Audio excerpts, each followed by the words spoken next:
اعوذ باللہ من الشیطان الرجیم بسم اللہ الرحمن الرحیم۔ حضرت بایزید بسطامی رحمۃ اللہ علیہ تعالی کے حالات اخبار انشاءاللہ ان کا تذکرہ کریں گے۔ اس سے پہلے ہم نے حضرت ذنون مصری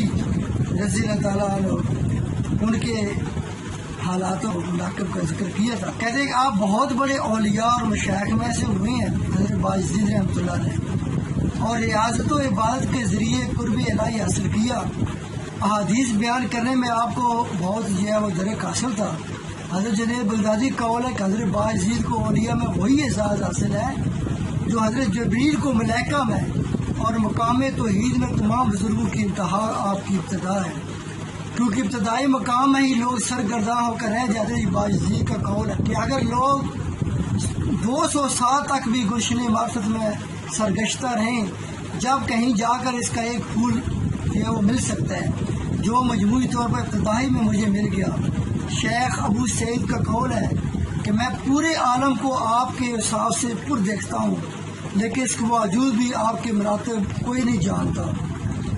آپ کے دادا جو تھے وہ آتش پرش تھے، یعنی کہ آگ کی پوجا کرتے تھے، اور والد بزرگوار کا بسطام کے عظیم بزرگوں میں شمار ہوتا تھا۔ آپ کی کرامت کا ظہور شکم مادری سے ہونے لگا، کیونکہ آپ کی والدہ فرماتی تھیں کہ جس وقت بایزید میرے شکم میں تھا، میرے پیٹ میں تھا، تو اگر کوئی مصطفیٰ غذا میرے شکم میں چلی جاتی، یعنی کہ حرام غذا، تو اس قدر بے کلی اور بے چینی ہوتی کہ مجھے حلق میں سے انگلی ڈال کے اس کی کیا کرنی پڑتی۔ جب بایزید کا قول ہے کہ حضرت بایزید فرماتے کہ رہے طریقت میں سب سے بڑی دولت وہ ہے جو مادر زاد ہو، اور اس کے بعد چشم بینا ہو، اور اس کے بعد گوش اور ہوش۔ لیکن اگر یہ تینوں چیزیں حاصل نہ ہو تو پھر اچانک مر جانا ہی بہتر ہے۔ جب آپ مکہ میں داخل ہوئے اور آپ نے سورہ لقمان کی یہ آیت پڑھی، یعنی میرا شکر ادا کرو اپنے والدین کا بھی، اس وقت آپ کی والدہ سے آ کر آپ نے عرض کیا کہ مجھ سے 2 ہستیوں کا شکر ادا نہیں ہو سکتا، لہذا آپ مجھے خدا سے طلب کر لیں تاکہ میں آپ کا شکر ادا کرتا رہوں، پھر خدا کے سپرد کر دیں تاکہ اس کے شکر میں مشغول ہو جاؤں۔ والدہ نے فرمایا کہ میں اپنے حقوق سے دستبردار ہو کر تجھے خدا کے سپرد کرتی ہوں۔ چنانچہ اس کے بعد آپ شام کی جانب نکل گئے اور وہیں ذکر و فکر کی جزویات جز کو آیات نو بنا لیا، اور مکمل 3 سال شام کے میدانوں اور صحراؤں میں آپ نے زندگی بسر کر دی۔ اسی عرصہ میں یاد الہی میں سے کھانا پینا ترک کر دیا تھا، یا نہ صرف بلکہ 170 مشائخ سے بھی آپ نے نیاز حاصل کر کے ان کی فیوز سے سیراب ہوئے، اور ان مشائخ میں حضرت امام جعفر صادق رضی اللہ عنہ بھی شامل تھے۔ آپ کے حالات کیسے تھے؟ کہتے ہیں کہ ایک مرتبہ حضرت امام جعفر صادق رضی اللہ عنہ کی خدمت میں حاضر ہوئے تو انہوں نے فرمایا کہ بایزید فلاں طاق سے جو کتاب رکھی ہے وہ ذرا اٹھا کر لے آؤ۔ آپ نے ریاض کیا کہ وہ طاق کس جگہ پہ ہے؟ امام جعفر صادق نے فرمایا اتنا عرصہ رہنے کے بعد تم طاق نہیں دیکھا؟ آپ نے عرض کیا کہ طاق تو کجا، میں تو آپ کے روبرو کبھی سر بھی نہیں اٹھایا، اور اس وقت تک امام جعفر نے فرمایا اب تو مکمل ہو چکے، لہذا بستان چلے جاؤ، واپس چلے جاؤ۔ ایک مقام پر آپ کسی بزرگ سے نیاز حاصل کرنے پہنچے تو جس وقت آپ ان کے نزدیک ہو گئے تو دیکھا کہ انہوں نے کعبہ کی جانب تھوک دیا۔ یہ دیکھ کر آپ ملاقات کیے بغیر واپس آ گئے اور فرمایا کہ اگر وہ بزرگ ہوتے تو کبھی جو ہے وہ کعبے کی طرف کر کے وہ راستے میں تھوکتے نہیں۔ سفر حج پر چند قدم کے بعد آپ نماز ادا کرتے ہوئے فرماتے کہ بیت اللہ دنیاوی بادشاہوں کے دربار نہیں جہاں انسان ایک دم پہنچ جائے۔ اس طرح آپ پورے 12 سال مکہ معظمہ پہنچے، لیکن حج کے بعد مدینہ منورہ تشریف نہیں لے گئے، اور فرمایا کہ یہ ادب نہیں ہے کہ میں مکہ کے لیے آیا تھا، اب صرف مکہ ہی سے ہو کے واپس چلا جاؤں گا، پھر اگلی بار جب آؤں گا تو انشاءاللہ تعالیٰ میں مدینہ جاؤں گا اور روزہ رسول کی زیارت کروں گا۔ چاچے جب دوسرے سال مدینہ منورہ روانہ ہوئے تو 100 افراد بھی آپ کے ہمراہ ہو گئے، لیکن آپ نے ان سے چھٹکارا حاصل کرنے کے لیے اللہ تعالیٰ سے دعا کی۔ ایک مرتبہ راہ میں آپ کو ایسی کھوپڑی پڑی ملی جس پر تحریر تھا سم و بکم عمر فہم لا یعقلون، یعنی وہ گونگے بہرے اور اندھے ہیں اس لیے کہ وہ عقل نہیں رکھتے۔ یہ پڑھتے ہی آپ چیخ مار کر بے ہوش ہو گئے، اور ہوش آنے کے بعد اس کھوپڑی کو بوسہ بوسہ دے کر فرمایا یہ ایسا صوفی ہے کہ جو ذکر الہی میں اس درجہ سرگرداں ہو گیا کہ نہ تو کان رہے جس سے اللہ تعالیٰ کی بات سنے، نہ زبان جس سے اس کا ذکر کر سکے، اور نہ آنکھ جس سے اس کا جمال دیکھ سکے۔ حضرت ذوالنون مصری نے آپ کے پاس پیغام پہنچایا کہ تم رات کو سکون اور چین کے ساتھ نیند لے کر اہل کفر سے پیچھے رہ جاتے ہو۔ آپ نے جواب دیا کہ پوری رات سکون کی نیند لینے کے بعد اہل کفر سے پچھڑ کر جو منزل پر پہنچ جائے وہی کامل ہے۔ یہ سن کر ذوالنون نے کہا یہ مرتبہ اللہ تعالیٰ انہیں مبارک فرمائے۔ مدینہ منورہ سے سفر میں آپ نے اونٹ پر بے حد بوجھ لاد دیا، اور جب لوگوں نے کہا جلوار پر اس قدر بوجھ لادنا جو ہے وہ شان بزرگی کے خلاف ہے، آپ نے فرمایا ذرا غور سے دیکھو کیا پورا بوجھ جو ہے وہ 12 اونٹ کی کمر پر ہے؟ یہ دیکھ کر سب حیرت زدہ ہو گئے کہ آپ نے فرمایا کہ اونٹ کی کمر سے ذرا اوپر تھا، ہوا میں ملک تھا۔ ان حالات میں بھلا میں تمہارے کیسے ہمراہ رہ سکتا ہوں؟ اور جب زیادتی مدینہ سے فارغ ہوئے اور والدہ کی خدمت کا تصور آیا تو بستام روانہ ہو گئے، اور جب اہل شہر کو آپ کی آمد کی اطلاع ملی تو کافی فاصلہ پر آپ کے استقبال کے لیے پہنچ گئے، لیکن اس وقت آپ کو یہ پریشانی ہو گئی کہ اگر لوگوں سے ملاقات کرتا رہوں گا تو یادی الہی میں غفلت ہو جائے گی۔ لہٰذا آپ نے لوگوں کو مترفع کرنے کے لیے یہ ترکیب کی کہ رمضان کے باوجود دکان سے کھانا خرید کر کھانا شروع کر دیا۔ یہ دیکھتے تمام کے عمل واپس ہو گئے، اور آپ نے فرمایا کہ میں نے زیادہ شریف عمل کیا لیکن لوگ مجھے بڑا برا سمجھ کے منرف ہو گئے۔ جب سفر سے واپسی مکان دروازے پر پہنچے اور دروازے سے کان لگا کر سنا تو والدہ بوجھی کرتے ہوئے یہ کہہ رہی تھی یا اللہ میرے مسافر کو راحت سے رکھنا، میرے باعزیز کو ذات سے رکھنا، اور بزرگوں سے اس کو خوش رکھ کر اچھا گزرا دینا۔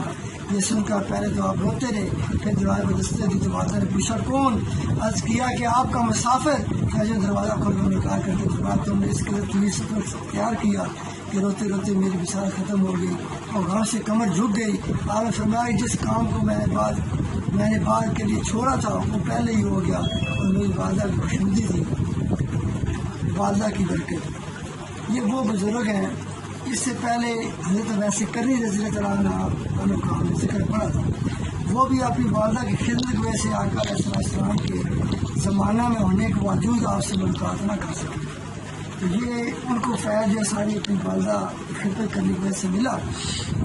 اب جو ہے یہ دوسرے بزرگ ہیں باعزیز بستامی رحمۃ اللہ علیہ، آپ فرمایا کرتے تھے کہ مجھے جتنے بھی مراتب حاصل ہوئے سب والدہ کی اطاعت سے حاصل ہوئے۔ ایک مرتبہ میری والدہ نے رات کو پانی مانگا لیکن اتفاق سے اس وقت گھر میں قطن پانی نہیں تھا، چنانچہ میں گھڑا لے کر نہر سے پانی لانے کے لیے چلا گیا۔ میری آمد رفت کی تاخیر کی وجہ سے والدہ پھر سے نیند میں آ گئی، سو گئی، اور میں رات بھر پانی لے کر کھڑا رہا، حتیٰ کہ شدید سردی کی وجہ سے وہ پانی پیالے میں مجمد ہو گیا، اور جب والدہ کی بیداری کے بعد میں نے انہیں پانی پیش کیا تو انہوں نے فرمایا کہ تم نے پانی رکھ دیا ہوتا، اتنی دیر کھڑے رہنے کی کیا ضرورت تھی؟ تو میں نے عرض کیا میں اس خوف سے کھڑا رہا کہ شاید کہ آپ کہیں بیدار ہو کر پانی نہ پائیں اور آپ کو تکلیف پہنچے۔ یہ سن کر مجھے دعائیں دیں۔ اس طرح ایک رات والدہ نے فرمایا کہ دروازے کا ایک پٹ کھول دو، لیکن رات بھر اسی پریشانی میں کھڑا رہا کہ نامعلوم دہنا پٹ کھولوں یا بایاں، کیونکہ اگر ان کی مرضی خلاف غلط پٹ کھول دیا حکم دولی میں شمار ہوگا۔ چنانچہ انہیں انہی خدمتوں کی برکت سے مجھے مراتب حاصل ہو۔ لہٰذا کہتے ہیں آپ فرمایا کرتے کہ میں نے 12 سال تک نفس کو ریاضت کی بھٹی میں ڈال کر مجاہدے کی آگ سے تپایا اور ملامت کے تھوڑے سے کوٹتا رہا، جس کے بعد میرا نفس آئینہ بن گیا۔ پھر 5 سال مختلف قسم کی عبادات کی، اس پر کڑی چلاتا رہا۔ پھر 1 سال تھا جب میں نے خود اعتمادی کی نظر سے اس کا مشاہدہ کیا، اس میں تکبر و خود پسندی کا مادہ موجود پایا، چاچے پھر 5 سال تک صحیح بسار کے بعد اس کو مسلمان بنایا، اور جب اس میں خلائق کا نظارہ کیا تو سب کو مردہ دیکھا، اور نماز جنازہ پڑھ کے سے اس طرح کنارہ کش ہو گیا جس طرح لوگ نماز جنازہ پڑھ کے قیامت تک مردے سے جدا ہو جاتے ہیں۔ پھر اس کے بعد مجھے خداوند تعالیٰ تک پہنچنے کا مرتبہ حاصل ہو گیا۔ اور مسجد میں داخلے سے قبل دروازے پر کھڑا ہو کر گڑیا زاری کرتے رہے، اور جب وجہ دریافت کی تو فرمایا کہ میں خود کو حیضہ عورت کی طرح نجس تصور کرتا ہوں اور روتا ہوں کہیں داخلے سے میری مسجد جو ہے وہ نجس نہ ہو جائے۔ ایک مرتبہ حج پر سفر روانہ ہوئے، چند منزل پہنچے کہ پھر واپس آ گئے، اور جب لوگوں نے ارادہ توڑنے کی وجہ پوچھی، فرمایا کہ راستے میں مجھے ایک حبشی مل گیا اور اس نے مجھے اسرار کے ساتھ کہا خدا کو بستان میں چھوڑ کر کیوں جاتا ہے؟ چاچے میں واپس آ گیا۔ حج کے سفر میں کسی نے پوچھا کہاں کا قصد ہے؟ فرمایا حج کا۔ پھر اس نے پوچھا کیا آپ کے پاس کچھ رقم ہے؟ فرمایا 200 دینار۔ اس نے عرض کیا میں مفلس ہوں اور یالدار ہوں، لہذا یہ رقم مجھ کو دے کر 7 مرتبہ میرا طواف کر لیجئے، اسی طرح آپ کا حج ہو جائے گا۔ آپ اس سے کہنے عمر کیا اور رقم لے کر رخصت ہو گیا۔ جب آپ کے ناطے میں اضافہ ہونے لگا اور آپ کا کلام عوام کے ذہنوں سے بالا تر ہو گیا اور آپ کو 7 مرتبہ بستان سے نکالا گیا، اور جب آپ نے نکالنے کی وجہ پوچھی تو کہا گیا کہ تم بہت برے انسان ہو۔ آپ نے فرمایا جس شہر کا سب سے برا انسان بایزید ہو تو وہ شہر سب سے اچھا۔ ایک شب آپ عبادت خانہ کی چھت پر پہنچے اور دیوار پکڑ کر پوری رات خاموش کھڑے رہے، جس کی وجہ سے آپ کا پیشاب میں خون آ گیا۔ جب لوگوں نے وجہ پوچھی فرمایا اس کی 2 وجوہیں، اول یہ کہ آج میں خدا کی عبادت نہ کر سکا، دوم یہ کہ یام طفولیت میں مجھ سے ایک گناہ سرزد ہو گیا تھا، چاچے ان دونوں چیزوں سے ایسا خوف زدہ تھا کہ میرا قلب خون ہو گیا اور وہ خون پیشاب کے راستے نکلا۔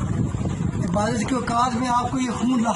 خوف لاحق رہتا تھا کہ کہیں کسی کی آواز سے میری عبادت میں خلل واقع نہ ہو جائے، اس لیے مکان کے تمام سوراخ بند کر دیے تھے۔ عیسیٰ بستامی کا قول ہے کہ میں 30 سال آپ کی خدمت کرا۔ کتنے سال؟ 30 سال، لیکن کبھی آپ کو بات کرتے نہیں دیکھا، اور آپ کی یہ عبادت تھی کہ زانوں میں سر دیے رہتے اور جب سر اٹھاتے پھر فرماتے، سر آنکھ کھینچ کر زانوں پر رکھ لیتے، اور حضرت سرکی فرماتے کہ عیسیٰ بستانی جیسا بیان کیا وہ قبض کی کیفیت ہوگی۔ ایسے آپ حالت بس میں لوگ سے باتیں بھی کرتے تھے اور فیض بھی پہنچاتے تھے۔ کیفیت وجد کیا تھی؟ ایک مرتبہ حالت وجد میں آپ نے کہہ دیا سبحانی ما اعظم شانی، یعنی میں پاک ہوں، میری شان بہت بڑی ہے۔ جب ختام وجد کے بعد میں نے سوال کیا کہ جملہ آپ نے کیوں کہا؟ فرمایا کہ مجھے تو علم نہیں کہ میں نے ایسا جملہ کہا ہو، لیکن آئندہ اس قسم جملہ میری زبان سے نکل جائے تو مجھے قتل کر ڈالنا، کیونکہ اللہ کی ذات سب سے بڑی سبحان ہے اور وہی بڑی شان کے لائق ہے۔ لیکن پورے کہتے ہیں اس کے بعد دوبارہ حالت وجد میں آئے، پھر آپ نے یہی جملہ کہا جس پر آپ کے مریضی قتل کر دینے پر باندھا ہو گئے، لیکن پورے مقام نے ہر میں باعزید نظر آئے۔ جب انہیں چھریاں چلانی شروع کی تو ایسا محسوس ہوتا جیسے پانی پر چھریاں چل رہی ہوں اور آپ کے اوپر اس کا قدر کوئی اثر نہیں۔ پھر جب کوئی وقفہ کے بعد وہ سورج رفتار سے ختم ہوتی چلی گئی، دیکھا کہ آپ میرا میں کھڑے ہیں، اور جب مریدین نے واقعہ بیان کیا تو فرمایا کہ اصل باعزید تو میں ہوں، اور جن کو تم دیکھا وہ باعزید نہیں تھا۔ اگر کوئی مترجم یہ کہے کہ انسانی جسم اس کا طویل کیسے ہو سکتا ہے، جواب یہ آدم جسم کو دنیا تشریف لائے اور توالے کی وجہ سے ان کا سر آسمان سے ٹکراتا تھا، کتنے لمبا تھا۔ جب حکم الہی سے ابراہیل کے سر پر اپنا پر مارا، اس وقت آپ کا قد چھوٹا ہو گیا۔ اس سے معلوم ہوا کہ جب اس کو بڑے جسم کو چھوٹا کرنے کی قدرت ہے تو چھوٹے جسم کو بڑا کر دینا بھی اس کو ذمہ دار ہے۔ اس طرح جب بچہ شکم مادر میں رہتا ہے تو اس کا وزن بہت ہلکا ہوتا ہے، لیکن اولاد ہوتے ہی وزن میں اضافہ ہو جاتا ہے، مگر ان چیزوں کو سمجھنے کے لیے مراتب کی واقفیت ضروری ہے۔ ایک مرتبہ آپ ایک لال رنگ کا سیب ہاتھ میں لے کر فرمایا کہ یہ تو بہت ہی لطیف ہے، جیسے سے غیب سے ندا آئی کہ ہمارا سیب کے لیے استعمال کرتے ہوئے یاد نہیں آتی، ہمارا نام سیب کے لیے استعمال کرتے ہوئے یاد لطیف، کیونکہ اللہ تعالیٰ کا نام تھا۔ اس جرم میں اللہ تعالیٰ نے 40 دن کے لیے اپنی یاد آپ کے قلب سے نکال دی، لیکن اس کے بعد آپ نے قسم کھا لی کہ کبھی بستاؤں کا پھل نہیں کھانا۔ ایک مرتبہ آپ کو یہ تصور ہو گیا کہ میں بہت بڑا شیخ اور وقت کا بہت بڑا بزرگ ہوں، لیکن اسی کے ساتھ خیال بھی آیا کہ میرا یہ جملہ جو ہے فخر و تکبر کا آئینہ ہے، چاچے فوراً خراسان کا رخ کیا۔ اچانک منظر پر پہنچ دعا کی، اے اللہ جب تک ایسے کامل بندے کو نہیں بھیجے گا جو مجھ کو میری حقیقت سے روشناس کرا سکے، اس وقت میں یہیں پڑا رہوں گا۔ اور جب 3 شب و روز اس طرح گزر گئے تو چوتھے دن ایک شخص اونٹ پر آیا جس کو آپ نے ٹھہرنے کا اشارہ کیا، لیکن اس اشارے کے ساتھ اونٹ کے پاؤں زمین میں دھستے چلے گئے، اور جو اس پر سوار اس نے غصے کے انداز میں کہا، کیا تم یہ چاہتے کہ اپنی کھلی آنکھ بند کر لوں اور بند آنکھ کھول دوں، باعزید سمیت پورے بستاؤں کو غرق کر دوں؟ یہ سن کر آپ کے ہوش اڑ گئے، اور اس نے پوچھا تم کون ہو، کہاں سے آئے؟ اس نے جواب دیا، جس وقت تم اللہ تعالیٰ سے عہد کیا تھا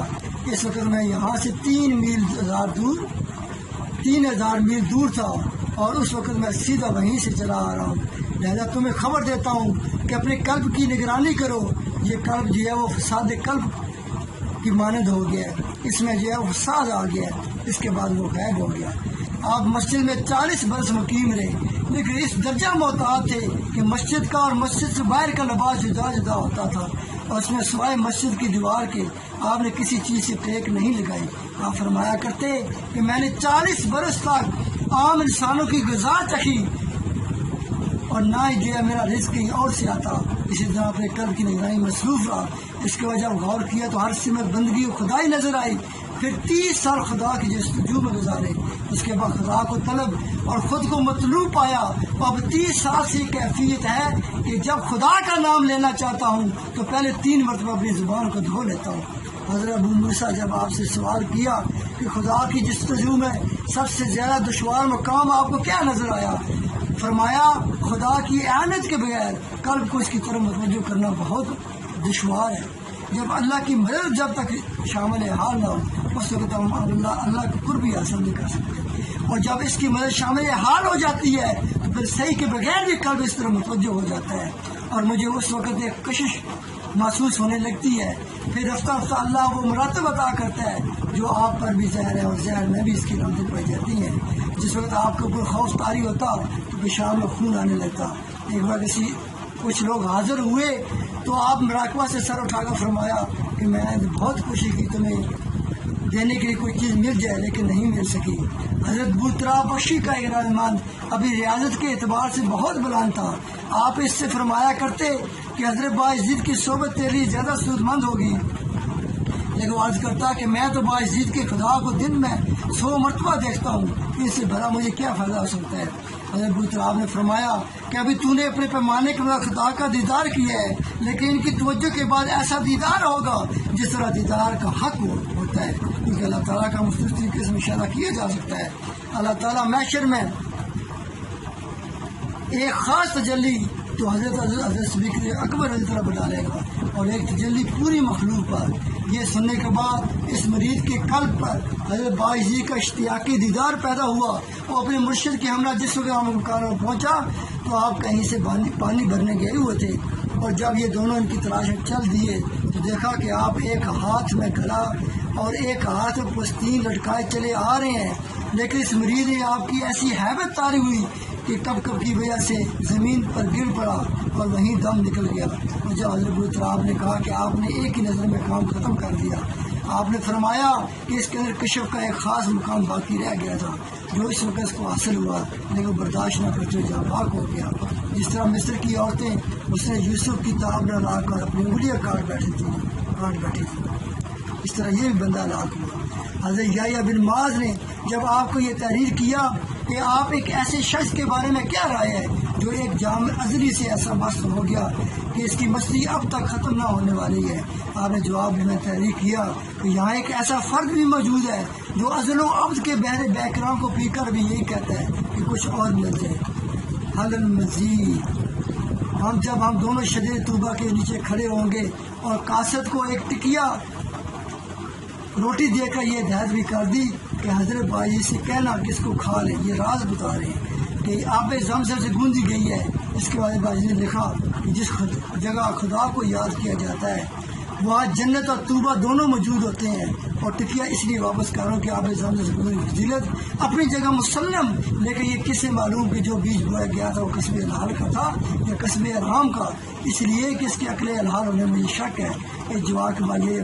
بعد نماز عشاء وغیرہ ملاقات مستام پہنچے، لیکن یہ خیال کر کے کہ کہیں آپ کو تکلیف نہ ہو اور کسی جگہ مقیم ہو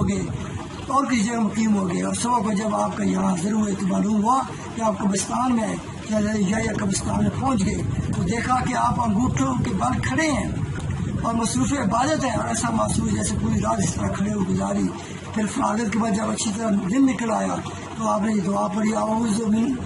اثرک من حاضر مقام، میں تجھ سے جو ہے پناہ طلب کرتا ہوں اس بات کی کہ میں تجھ سے اس مقام کا حد دریافت کروں۔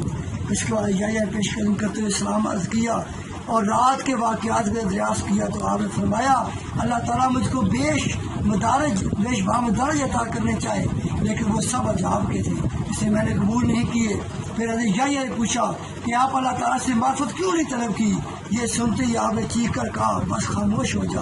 اس لیے کہ مجھے شرم آتی ہے کہ میں اس شے سے واقف ہو جاؤں جس کے لیے میری تمنا یہ ہے کہ خدا کے سوا اس سے کوئی واقف نہ ہو۔ اور یہ بات سوچ لو کہ جہاں معرفت خداوندی کا وجود ہو وہاں مجھ جیسے گنہگار کا گزر کہاں ہو؟ کیسے ہو سکتا ہے؟ کیونکہ یہ خدا کی مرضی میں شامل ہے کہ معرفت کے اس کے سوا کوئی جان نہیں سکتا ہے۔ پھر حضرت یحییٰ نے عرض کیا کہ آج کی شب جو مراتب آپ کو عطا ہوئے ان کا کچھ نیوز مجھے پہنچا دیں۔ حضرت باعزید نے فرمایا اگر تجھ کو صفات عدم قدس، جبرائیل، خلت ابراہیم، شوق موسیٰ، پاکیزگی عیسیٰ اور جناب محمد صلی اللہ علیہ وسلم، حب محمد صلی اللہ علیہ وسلم سب کچھ عطا کر دی جائیں جب بھی خوش نہ ہونا، کیونکہ یہ سب عجابات ہیں، بس صرف خدائی کے خدا سے طلب کرتے رہنا تاکہ سب کچھ حاصل ہو جائے۔ اور جب انہوں نے نفیس قسم کی مسند بھجوائی تو یہ کہہ کر واپس کہا دی کہ جس کے پاس الطاف خداوندی کی مسند ہو اس کی دنیاوی مسند ضرورت نہیں، حالانکہ یہ دور تھا جب آپ نہایت ضعیف و پریشان حال تھے اور مسند قبول کر لیتے جائز تھا، لیکن آذرو تقویٰ دونوں چیزیں واپس کر دی۔ آپ فرمایا کرتے کہ میں سردیوں کی رات میں گزڑی اوڑے ہوئے یخ بستہ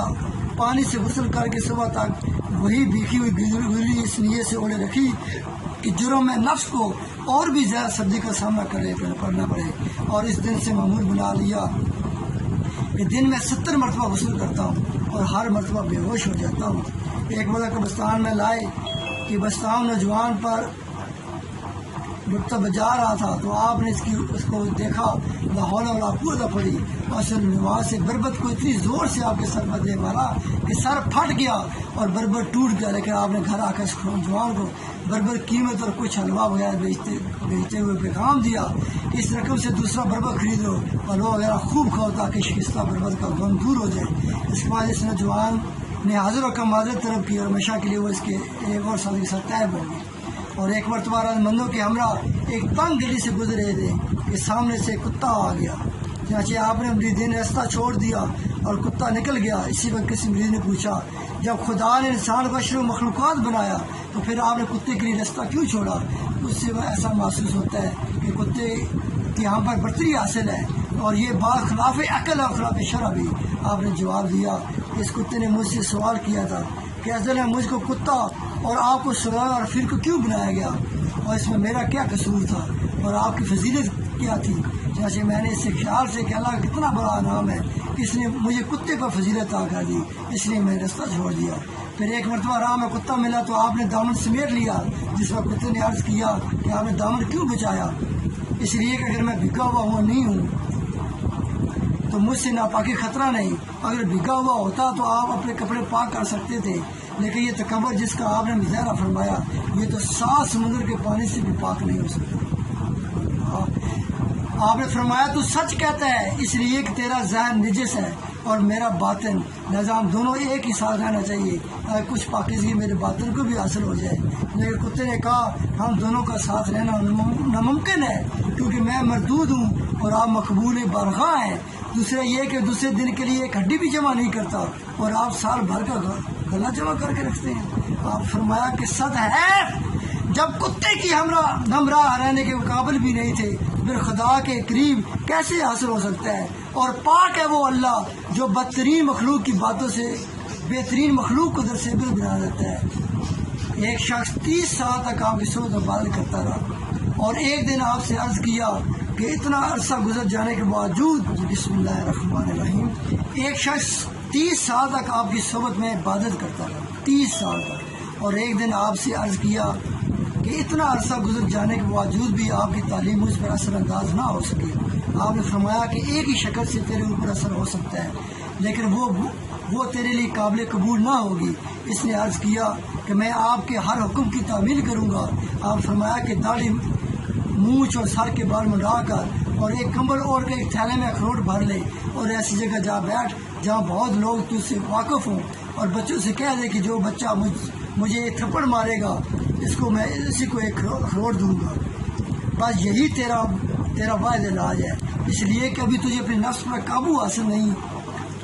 اس نے جواب دیا سبحان اللہ لا الہ الا اللہ۔ آپ فرمایا یہ کلمات اگر کسی کافر زبان سے ادا ہوتے تو مسلمان ہو جاتا، لیکن تو اس لیے مشرک ہو گیا کہ تو نے عزت خداوندی کی بجائے اپنی عظمت کا اظہار کیا۔ یہ سن کر اس نے عرض کیا کہ آپ کی بتائی ترکیب میرے لیے قابل قبول نہیں۔ آپ نے کہا یہ تو پہلے ہی کہہ چکا تھا کہ تو میری بات میں عمل نہیں کرے گا۔ حضرت شفیق برقی کا ایک ارادہ مند سفر حج روانہ ہوتے ہوئے حضرت باعزید کے یہاں شرف نیاز کے لیے حاضر ہوا تو آپ نے پوچھا کہ کس سے بیعت ہو، اور جب اس نے اپنے مرشد کا نام بتا دیا تو فرمایا کہ تمہارے مرشد کے اقوال و اعمال کیا ہیں؟ اس نے عرض کیا کہ ان کا عمل تو یہ ہے کہ مخلوق سے بے نیاز ہو کر متوکل علی اللہ ہو گئے ہیں، اور قول یہ ہے کہ اگر بارش نہ ہونے سے غلہ پیدا نہ ہو اور پوری مخلوق میرے عیار میں داخل ہو جب بھی میں توکل ترک نہیں کر سکتا۔ یہ سن کر حضرت باعزید نے فرمایا کہ وہ تو بہت کافر مشرک ہے، اگر میں پرندہ بن جاؤں جب بھی اس کے شہر کا رخ نہ کروں، لہذا اس کا میرا یہ پیغام پہنچا دو کہ صرف 2 روٹیوں کی خاطر تو خدا کو آزماتا ہے، اور جب بھوک لگے تو کسی سے مانگ کر کھا لینا، توکل کو رسوا نہ کرنا، کیونکہ مجھے یہ خطرہ ہے کہ کہیں تیری وجہ سے تیرا شہر تباہ نہ ہو جائے۔ یہ سن کر کا مریض حج کا قصد ترک کر کے حضرت باعزید کا پیغام لے کر حضرت شفیق کی خدمت میں پہنچا، اور جب حضرت شفیق نے اس پیغام پر غور کیا تو محسوس ہوا کہ وہ عیب واقعی ان کے اندر موجود ہے، یہ عیب واقعی ان کے موجود ہے۔ کہ انہوں نے اپنے مریض سے پوچھا کہ حضرت باعزید سے یہ کیوں نہیں پوچھا کہ اگر مجھ میں یہ خامی ہے تو پھر آپ کا کیا مرتبہ ہے؟ جیسے اس مریض دوبارہ آپ کی خدمت پہنچ کر یہی سوال دہرایا، آپ نے فرمایا یہ اس کی دوسری بے وقوفی ہے، لیکن میں جو کچھ جواب دوں گا وہ تیرے فہم سے بالا تر ہے، لہذا کاغذ پر تحریر کر بسم اللہ الرحمن الرحیم باعزید کچھ بھی نہیں، اور کاغذ لپیٹ کر اس کو دے دیا۔ اس کا مفہوم یہ ہے کہ جب باعزید کچھ نہیں تو اس کے صاف کیا ہو سکتے ہیں، لہذا اس کا مرتبہ ریاض کرنا بے سود ہے، اور توکل و اخلاص سے سب مخلوق کی باتیں ہیں۔ ہماری شہرت تو اللہ کے اخلاق سے ہونی چاہیے نہ کہ توکل سے۔ چنانچہ جب وہ مریض پیغام لے کر پہنچا حضرت شفیق بالکل لبے مرگ تھے، اور کاغذ یہ پڑھ کر کلمہ شہادت پڑھتے دنیا سے رخصت ہو گئے۔ حضرت احمد خضرویہ اپنے اظہار مرشدین کے ہمراہ سے ملاقات کے لیے روانہ ہوئے تو ان کے مریدین میں ایک مرید بہت ہی صاحب فضل و کمال تھا، اور اس کی کیفیت یہ تھی کہ ہوا میں اڑتا اور پانی پر چلتا تھا۔ جس وقت یہ جماعت باعزید کے دور دکھانے پر پہنچی تو حضرت احمد نے مریدین کو یہ حکم دیا کہ جس میں حضرت باعزید کے اظہار کی طاقت ہو بس وہی میرے ہمراہ آئے، اور باقی جو ہے وہ سب لوگ ٹھہر جائیں۔ لیکن سب نے آپ کے اشتراک کا دیدار کا اظہار کیا، اور جب حضرت باعزید کے گھر پہنچے تو جوتے اتارنے جگہ اپنے اثار رکھ دیے، اور جب صاحب آپ کے سامنے پہنچے تو آپ نے سوال کیا کہ تمہارا وہ مرید کہاں ہے جو سب میں افضل ترین ہے، اور وہ بیر کھڑا کیا وہ بیر کیوں کھڑا ہے، اس کو اندر بلا لو۔ چنانچہ اس کو بھی اندر بلایا گیا تو آپ نے حضرت احمد سے پوچھا کہ آپ کب تک دنیا کی سیر و سیاحت میں مشغول ہیں رہیں گے، اور انہوں نے جواب دیا کہ پانی کی جگہ ٹھہر جانے سے بدبو پیدا ہو کر رنگ تبدیل ہو جاتا ہے۔ اور پوچھا کہ دریا کیوں نہیں بن جاتے، اس میں نہ کوئی بدبو پیدا ہو نہ کبھی رنگ تبدیل ہو۔ اس کے بعد پھر مقصد کے متعلق کچھ گفتگو ہوئی جس پر حضرت احمد نے عرض کیا کہ آپ کی باتیں میرے فہم سے بالا تر ہیں، انہیں ذرا وضاحت سے بیان فرمائیے تاکہ میں سمجھ سکوں۔ چاچے آپ اس انداز سے گفتگو فرمائی کہ ان کی سمجھ میں اچھی طرح آ گئی، اور جب آپ خاموش ہو گئے حضرت احمد نے سوال کیا کہ میں آپ کے مکان کے سامنے ابلیس کو جو ہے وہ دیکھتا ہوں، پھانسی پر لٹکتے دیکھا، وہ کیا چیز ہے؟ حضرت باعزید نے فرمایا سزا میں نے بستان میں آ گیا، اسی کے اس بستان میں داخل نہ ہوگا، اور وعدہ خلافی کرتے ہوئے ایک شخص کو فریب دینے بستان میں آ گیا اور اس میں سے پھانسی لٹکا دیا۔ کسی نے سوال کیا کہ آپ کے پاس عورتوں کا اجتماع کیوں رہتا ہے، اس میں کیا راز ہے؟ فرمایا کہ یہ ملائکہ ہے جن کو میں علمی مثال سمجھاتا ہوں۔ میں فرمایا کہ شب اول فلک کے ملائکہ میرے پاس آئے اور کہنے لگے کہ ہم آپ کے ہمراہ عبادت کرنا چاہتے ہیں۔ میں نے کہا میری زبان میں وہ طاقت نہیں جس سے میں ذکر الہی کر سکوں، لیکن اس کے باوجود رفتہ رفتہ 7 اسفراق کے ملائکہ میرے پاس جمع ہو گئے اور سب نے وہی خواہش ظاہر کی تو فلک اول کے فرشتوں نے بھی کی تھی، اور میں نے سب کو پہلے ہی سے جواب دے دیا۔ اور جب انہوں نے پوچھا کہ ذکر الہی کی طاقت آپ میں کب تک پیدا ہوگی، تو میں نے کہا قیامت کو، جب جزا ختم ہو جائیں گے اور میں طواف عرش کرتا ہوں تو وہ اللہ اللہ کہہ رہا ہوں گا، آپ فرمایا کرتے تھے کہ شب اچانک میرا مقام منور ہو گیا اور میں نے آواز دے کر کہا کہ اگر ابلیس کی حرکت ہے تو میں اپنی بزرگی اور بلند ہمتی کی وجہ سے اس کے فریم میں نہیں آ سکتا، اور اگر مقربین کی جانب سے ہے تو یہ نور ہے، تو مجھے خندق کا موقع عطا کیجیے تاکہ میں بھی مرتبہ کرامت حاصل کر سکوں۔ ایک شب آپ کو عبادت میں لذت محسوس نہیں ہوئی تو خادم سے فرمایا دیکھو گھر میں کیا موجود ہے،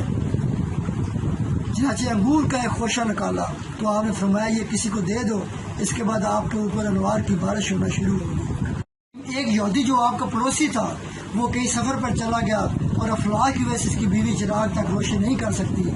اور تاریکی کی وجہ سے اس کا بچہ تمام رات روتا رہا، چنانچہ آپ ہر رات اس کے یہاں چراغ رکھ آتے، اور جس وقت وہ یہودی سفر سے واپس آیا اس کی بیوی نے تمام واقعہ سنایا، جس کو سن کر اس نے کہا یہ کس قدر افسوسناک بات ہے کہ اتنا عظیم بزرگ ہمارا پڑوسی ہو اور ہم گمراہی میں زندگی گزارے۔ چنانچہ میاں بیوی آپ کے ہاتھ میں مشرف بے اسلام ہو گئے۔ ایک مرتبہ کسی عاطف پرست سے مسلمانوں نے تبلیغ کی گئی، اس نے جواب دیا کہ اسلام کا اس کا نام ہے جو حضرت باجید کو حاصل ہے تو اس کی مجھ میں طاقت نہیں، اور جس طرح کے تم سب مسلمان ہو تو مجھے اعتماد نہیں۔ ایک مرتبہ اپنے رضامندوں کے ہمراہ تشریف فرما تو چہنے کے مریض سے فرمایا کہ خدا کا دوست آ رہا ہے، چل کر اسے استقبال کرنا چاہیے۔ جب سب لوگ باہر نکلے دیکھا کہ حضرت ابراہیم حربی ہیں جو خچر پر سوار چلے آ رہے ہیں۔ حضرت باجید ان سے کہا کہ مجھے آپ کے استقبال کا من جانب اللہ حکم ہوا ہے، اور یہ بھی حکم ہے کہ اس بارگاہ میں آپ کو اپنا شفیع بنا لوں۔ یہ سن کر انہوں نے جواب دیا کہ اگر پہلی شفاعت تمہیں اور آخری شفاعت مجھے عطا کی جائے، جب بھی حضور اکرم صلی اللہ علیہ وسلم سے شفاعت کے مقابلے میں اس کے مرتبہ کا مشخاق بھی نہیں ہے۔ اس کے بعد دسترخوان بچھایا جس پر انواع قسم کے لذیذ اور اعلیٰ قسم کے کھانے جنے ہوئے تھے۔ آپ نے حضرت ابراہیم کے ہمراہ کھانا کھایا، لیکن حضرت ابراہیم کے قلب سے خیال گزرا کہ حضرت باجید جیسے شیخ دوران کو ایسے کھانوں سے اعتراض کرنا چاہیے، اور حضرت باجید کو آپ کی نیت کا اندازہ ہو گیا تو آپ نے کھانے کے بعد کو ہمراہ ایک کونا میں لے جا کر دیوار پر ہاتھ مارا تو ایک ایسا دروازہ نمودار ہوا جس کے سامنے بہت بڑا دریا ٹھاٹھے مار رہا تھا۔ حضرت باجید نے ان سے کہا کہ اس میں غسل کر لیں، چلیں ہم دونوں اس میں غسل کرتے ہیں، لیکن انہوں نے کہا خدا نے یہ مرتبہ مجھے عطا نہیں فرمایا۔ یہ جواب سن کر آپ نے ان سے کہا کہ جو کی روٹی تمہاری غذا ہے وہ تو جو ہے جس کو جانور کھاتے ہیں اور لید کرتے ہیں، لیکن تم اس کو باوجود بھی تصور کرتے ہو کہ عمدہ اور لذیذ کھانا کھانے والا کبھی اہل تقویٰ نہیں ہو سکتا۔ یہ سن کر ابراہیم بھی بہت نادم ہوئے اور معافی طلب کی۔ ایک مرتبہ لوگوں نے کیسے عجز آ کر آپ سے دعا کی درخواست کی تو آپ نے مراقبوں میں سر اٹھا کر فرمایا کہ جا کر پرنالوں کو درست کر لو، بارش آنے والی ہے۔ جیسے کچھ ہی دیر میں بارش شروع ہوگی اور ایک دن رات مسلسل جو ہے پانی برستا رہا۔ ایک دن آپ نے اپنے پاؤں پھیلائے تو ایک مریض نے بھی پھیلا لیے، اور جب آپ نے سمیٹے تو اس نے بھی سمیٹنے کی کوشش کی، مگر اس کے پاؤں شل ہو کر رہ گئے اور موت کے وقت جب اسی حالت میں رہے کیونکہ اس نے مشرق کے پاؤں پھیلانے کی معمولی بات سمجھا تھا۔ ایک شخص جو آپ کے عزت و کرامت سے منکر تھا، اس نے عرض کیا کہ مجھے رموز خداوندی سے آگاہ فرمائیے۔ آپ نے اس کی بدبختی کو محسوس کر کے فرمایا کہ فلاں پہاڑ پر میرا ایک دوست مقیم ہے، اس سے جا کر خواہش کا اظہار کرو۔ چنانچہ یہ شخص جب وہاں پہنچے دیکھا ایک بہت بڑا محیب قسم کا اژدہا وہاں بیٹھا ہوا ہے، اور یہ اس کو دیکھتے ہی مارے خوف کے بے ہوش ہو گئے، اور جب ہوش آیا تو باجید کی خدمت میں حاضر ہوئے اور پورا واقعہ بیان کیا۔ فرمایا عجیب بات ہے، تم مخلوق سے اس قدر خائف ہو گئے اور خالق کی حیبت سے تمہارا کلمہ قطعاً اثر نہیں ہوتا، اس بنیاد پر مجھ سے رموز خداوندی معلوم کرنے آئے ہو۔ اسی طرح ایک رنگ ریز بھی آپ کرامتوں کو دیکھ کر کہا کرتا تھا ایسی کرامتیں تو میں بھی پیش کر سکتا ہوں، فرق صرف اتنا ہے کہ ان کی باتیں میری سمجھ میں نہیں آتی۔ اور جب ایک مرتبہ وہ آپ کی خدمت میں حاضر ہوا تو چونکہ آپ کی اس کی بہتہ باتوں سے واقف تھے، اس لیے کہ ایسی آنکھ کھینچی کو غش کھا کر گر پڑا اور 3 شب و روز اس حالت میں رہے، حتیٰ کہ آوازیں ضروریہ بھی کپڑوں سے پوری کرتا رہا اور اس کو مطلق خبر نہیں ہوتی۔ پھر ہوش میں آنے کے بعد جب نہا دھو کر آپ سامنے آیا، آپ نے فرمایا کہ یہ بات اچھی طرح ذہن نشین کر لو کہ ہاتھی کا بوجھ گدھے پر نہیں ڈالا جا سکتا۔ حضرت شیخ سید میرا خوانی آپ خدمت میں بغرض امتحان حاضر ہوئے، آپ نے ان کی نیت بھانپ لی۔ فرمایا کہ اگر تم ابو سید رائی کے پاس چلے جاؤ تو وہ میرا مرید بھی ہے، تو میں نے اپنے تمام ورائض کے حوالے کر دی ہے۔ جب وہ وہاں پہنچے دیکھا کہ مشغول عبادت ہے، لہذا یہ انتظار میں کھڑے رہے، اور فراغت بعد کے بعد جب انہوں نے پوچھا کہ کیا چاہتے ہو تو آپ نے عرض کیا کہ تازہ انگور۔ چاچے ابو سید رائی نے ایک چھری کے 2 ٹکڑے کر کے ایک اپنے اور ایک قریب زمین میں دفن کر دیے، اور تھوڑے ہی وقفے کے بعد دونوں مقامات سے انگور کے سرسبز درخت نمودار ہونا شروع ہو گئے، اور دیکھتے ہوئے ان کے انگور بھی لگ گئے۔ فرق صرف یہ رہا کہ ابو سید خانی قریب درخت میں سیاہ، ابو سید رائی کے قریب درخت میں نئے نفیس سفید قسم کے انگور تھے۔ اور جب ابو سید خانی نے وہی ریاض کی فرمایا کہ مجھے تو صدق و یقین کا درجہ حاصل ہے اور تمہیں امتحان منظور تھا، اس لیے اللہ نے دونوں درختوں سے دونوں کی قلبی کیفیت ظاہر فرما دی۔ اس کے بعد آپ نے کمبل دے کر یہ ظاہر کر دی کہ اس کو حفاظت رکھنا اور کہیں گم نہ کر دینا، اور چنانچہ وہ کمبل لے کر حج کرنے چلا گیا۔ جب کمبل انتہائی احتیاط کے باوجود وہ عرفات میں جو اس کو بھول کے آ گیا، اور جب بستان واپس آئے دیکھا کہ وہی کمبل ابو سید رائی کے پاس موجود ہے۔ لوگوں نے جب آپ سے سوال کیا کہ آپ کا مرشد کون ہے، فرمایا کہ بوڑھی عورت، اس لیے کہ میں ایک مرتبہ جنگل میں تھا، ایک بوڑھیا سر بڑا آٹا رکھے ہوئے ملی اور مجھ سے کہنے لگی یہ آٹا میرے مقام تک پہنچا دو۔ اسی طرح مجھے ایک شیر نظر آیا اور میں نے آٹا اس کی کمر پر رکھ کر بڑھیا سے کہا کہ جاؤ تمہارے گھر پہنچا دوں گا، لیکن تم بتاتی جاؤ کہ شہر میں جا کر لوگوں سے یہ کیا کہوں گی۔ بڑھیا نے کہا کہ یہ کہوں گی کہ آج جنگل میں ملکہ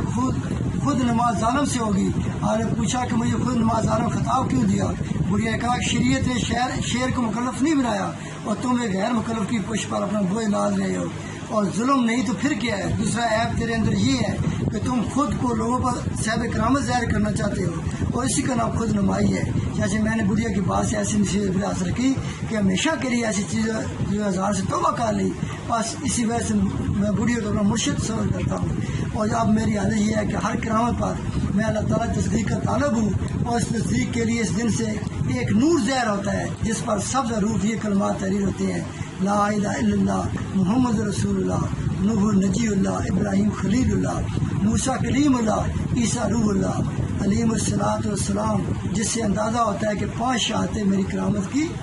شاہد ہیں۔ حضرت احمد خضرویہ فرماتے ہیں کہ ایک مرتبہ میں جمال خداوندی میں مشرف ہوا تو اللہ تعالیٰ نے فرمایا کہ تم سب تو ہم اپنی ضروریات چیزیں طلب کرتے ہو، لیکن باعزیز جو ہے وہ ہم سے ہمیں مانگتا ہے۔ ایک مرتبہ شروع برقی ابوتراب بخشی حضرت باعزیز سے ملاقات کرنے پہنچے تو آپ نے دسترخوان پر کھانا رکھوایا،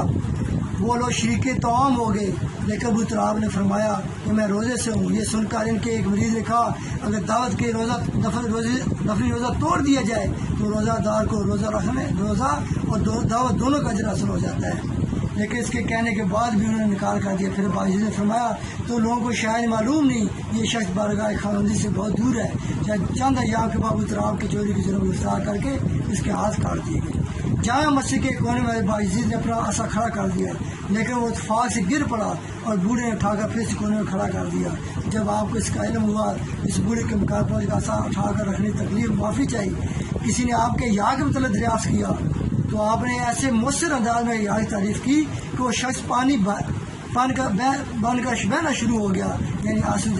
جاری ہو گئے۔ آپ فرمایا کرتے تھے کہ ایک مرتبہ میں دجلہ پر پہنچا تو پانی جوش مارتا ہوا میرے اقبال کو بڑھا، لیکن میں نے کہا مجھے تیرے اقبال سے شمع برابر بھی غرور نہیں ہوگا، اور میں اپنی 30 سال ریاض کا قبر کرے ہرگز ضائع نہیں کر سکتا، کیونکہ میں تو کریم کا طالب ہوں اور نہ کہ کرامت کا۔ پھر فرمایا کہ میں نے ایک مرتبہ یہ خیال کیا کہ اللہ تعالیٰ مجھے بیویوں کے خرچ کی پریشانی سے بچائے رکھے، لیکن پھر یہ خیال ہوا یہ تو سنت نبی کے خلاف ہے۔ یہ سوچ کر میں نے دعا نہیں کی اور ذمہ داری کو اپنے لیے قائم رکھنے نہیں دیا۔ اللہ تعالیٰ نے اتنی سہولت عطا کر دی کہ میز دی دیوار اور میں کوئی فرق نہیں رہا۔ کسی امام کے پیچھے آپ نے نماز پڑھ لی اور فراغت نماز کے بعد جب امام نے پوچھا کہ آپ کا ذریعہ معاش کیا ہے تو آپ فرمایا کہ ٹھہرو پہلے میں اپنی نماز قضا کر لوں، کہ جس کو یہ نہیں پتا کہ رازق کون ہے تو اس کے پیچھے نماز کیا ہو سکتی ہے۔ آپ فرمایا کرتے تھے کہ میں اس سے ملاقات کرنے والوں میں بعض کو رحمت حاصل ہوتی ہے اور بعض کو جو ہے وہ لعنت، کیونکہ وہ لوگ میری مدوشی کے حالت میں ملاقات کرتے ہیں، وہ تو میری حالت سے متاثر و غیبت کے مرتکب ہو جاتے ہیں، اور جو لوگ اس وقت آتے ہیں جب مجھ پر حق کا غلبہ ہوتا ہے تو ان کو جو ہے وہ مجھ سے رحمت حاصل ہوتی ہے۔ پھر فرمایا کہ کاش قیامت جلدی آ جائے تاکہ میں جہنم کے قریب مقیم ہو جاؤں اور میرے قیام کی وجہ سے جہنم سرد پڑ جائے تاکہ اہل جہنم کو میری ذات سے آرام و سکون حاصل ہو لے۔ بعض لوگوں نے آپ سے بیان کیا کہ حضرت آدم یہ کہتے ہیں کہ جو قیامت میں اہل جہنم کی شفاعت نہ کرے وہ میرا مریض نہیں۔ آپ نے فرمایا کہ محشر میں جہنم کے دروازے پر کھڑا ہو کر اور اہل جہنم کو جنت میں بھیجنے کے خود کو جہنم میں نہ گرا دوں گا،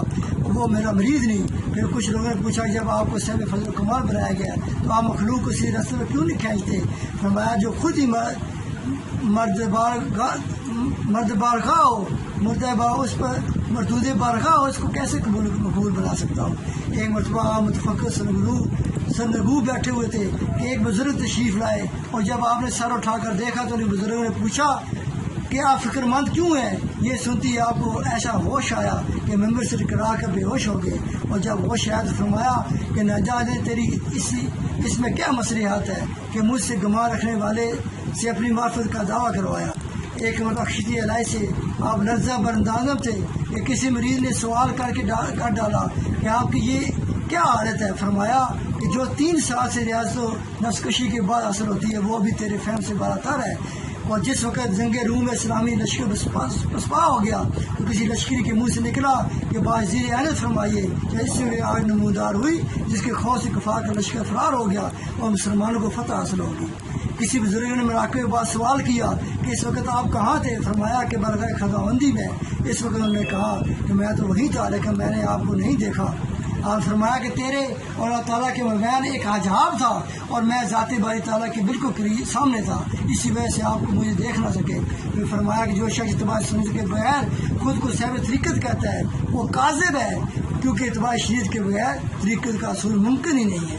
کسی نے عرض کیا کہ کچھ دیر کے لیے اگر آپ خلوص قلب کے ساتھ میری جانب توجہ ہو جائیں تو میں کچھ عرض کروں۔ فرمایا کہ میں 30 سال سے اللہ تعالیٰ سے خلوص قلب کا طالب ہوں لیکن آج تک حاصل نہ ہو سکا۔ جب میرا قلب بھی خلاص و صفات سے خالی ہے تو پھر میں تمہاری طرف کیسے متوجہ ہو سکتا ہوں؟ پھر فرمایا کہ لوگ یہ تصور نہ کریں کہ راہ حق میرے منور کی طرح روشن ہے، اس لیے کہ یہ ایک ایسا راستہ ہے کہ میں برسوں سے سوئی کے ناکے پہ برابر سوراخ تلاش کر رہا ہوں مگر نہیں ملتا۔ جس وقت آپ کو پریشانی لاحق ہوئی تو فرماتے کہ اللہ روٹی تو عطا کر دی، سالن بھی دے دے تاکہ اچھی طرح کھا سکوں، یعنی تیری عطا کردہ پریشانی ہے اور تو ہی صبر دینے والا ہے۔ ایک ابو موسیٰ نے سوال کیا کہ آپ کی راتیں کیسے گزرتی ہیں؟ فرمایا کہ یاد الہی میں مجھے سحر و شام کا پتہ نہیں چلتا۔ آپ فرمایا کرتے ہیں کہ مجھ سے بذریعہ رحم اللہ تعالیٰ نے فرمایا کہ بات و خدمت تو بہت ہے لیکن اگر ہماری ملاقات کا متمنی ہے تو برگاہ میں وہ شے شفاعت کے لیے بھائی جو ہمارے خزانے میں نہ ہو۔ آپ نے سوال کیا وہ کون سی شے ہے؟ فرمایا کہ عزت و انکساری اور ذلت غم حاصل کر، کیونکہ ہمارا خزانہ ان چیزوں سے خالی ہے، ان کو حاصل کرنے والا ہمارا قرب حاصل کر لے گا۔ یہ آج ہم نے حضرت باعزید بسطامی رضی اللہ تعالیٰ عنہ کے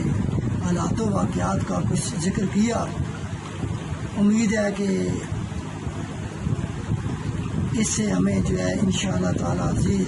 ہم جو ہے وہ اس راہ میں بھی رہنمائی حاصل کریں گے اور ہو سکتا ہے کہ اگلے جہان بھی ہماری انہی بزرگوں کے صدقے سے ہماری جو ہے وہ اللہ کے ہاں جو ہے وہ ہماری جان بخشی جائے اور ہم جو ہے وہ اللہ کے ہاں جو سرخرو ہو سکے۔ ان کا آخری ذکر کر کے انشاءاللہ اس کو ختم کر دیتے ہیں کہ آپ کا وصال مبارک جب ہوا تو آپ جو ہے وہ کس حالت میں تھے، اور یہ بزرگوں میں بہت بڑے بزرگ گزرے، ان کی ایک بات جو ہے وہ مشن راہ ہے، تو لہٰذا آج اسی پہ اتفاق کرتے ہیں۔ وما علینا الا البلاغ المبین۔